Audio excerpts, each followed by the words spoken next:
میرے نبی کا ہر صحابی شان والا ہے، میرے کملی والے کا ہر صحابی ہدایت کا ستارہ ہے۔ میرے کملی والے کے صحابہ کے بارے میں اللہ نے قرآن کی تقریباً 700 آیات نازل فرمائی ہیں۔ نبی کے صحابہ کے بارے میں قرآن کہتا ہے اولئک علی ھدی من ربہم، میرے کملی والے کے صحابہ ہدایت پر ہیں۔ کبھی قرآن کہتا ہے اولئک ھم المتقون، میرے کملی والے کے صحابہ متقی ہیں۔ کبھی قرآن کہتا ہے اولئک ھم الفائزون، میرے کملی والے کے صحابہ کامیاب ہیں۔ کبھی قرآن کہتا ہے اولئک حزب اللہ، میرے محمد مصطفیٰ کے صحابہ اللہ کی جماعت ہیں۔ کبھی اللہ کہتا ہے اگر تم ایمان لانا چاہتے ہو تم صحابہ ورگا ایمان لاؤ، پھر تمہارا ایمان قبول کیا جائے گا۔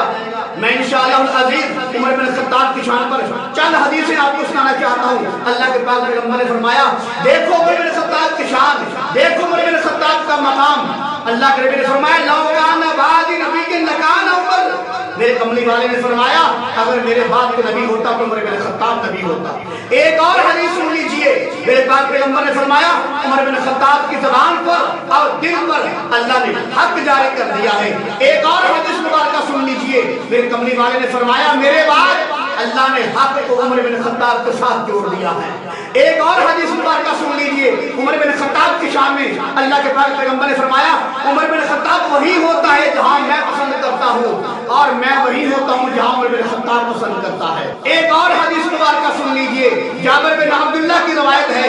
جابر بن عبداللہ کہتے ہیں کہ میں اللہ کے نبی کے پاس بیٹھا ہوا تھا تو اللہ کے نبی نے فرمایا اے جابر ابھی ابھی اس دیوار کے پیچھے سے ایک آدمی نکلے گا وہ جنتی ہے۔ تو جابر بن عبداللہ کہتے ہیں میں دیکھ رہا تھا تو دیوار کے پیچھے جو نکلنے والا آدمی تھا وہ عمر بن خطاب سے رضی اللہ تعالیٰ عنہ۔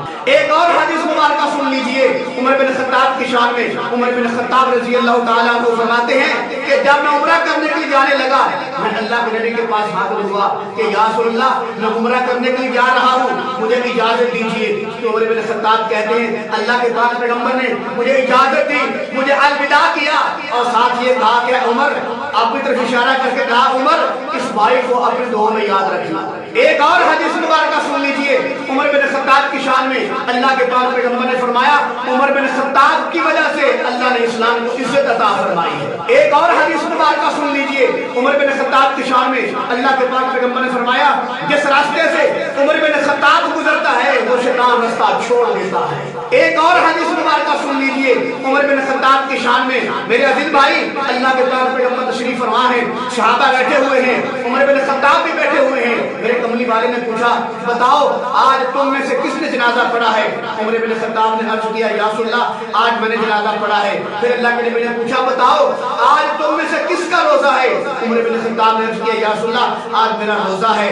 جب یہ دونوں باتیں عمر بن خطاب نے جواب دیا تو میں قربان کملی والے کی زبان مبارک پر میرے کملی والے نے فرمایا عمر بن خطاب جنتی ہے۔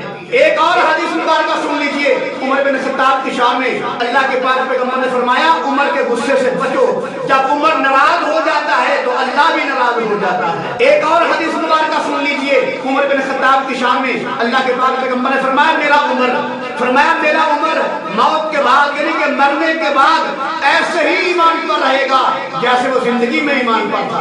ایک اور حدیث مبارکہ سن لیجئے، اللہ کے پاک پیغمبر تشریف فرما ہے، میرے محبوب نے فرمایا ابو بکر فی الجنہ، عمر فی الجنہ، عثمان فی الجنہ، علی فی الجنہ، چاروں صحابہ کو میرے کملی والے نے کٹھی جنت کی بشارت دی ہے۔ تو میرے عزیز بھائی میں چند حدیثیں میں نے آپ کو عمر بن خطاب کی شان میں بیان کی ہیں۔ میرے کملی والے فرمایا کہ میرے بعد اگر حق ہے تو عمر بن خطاب کے ساتھ ہے۔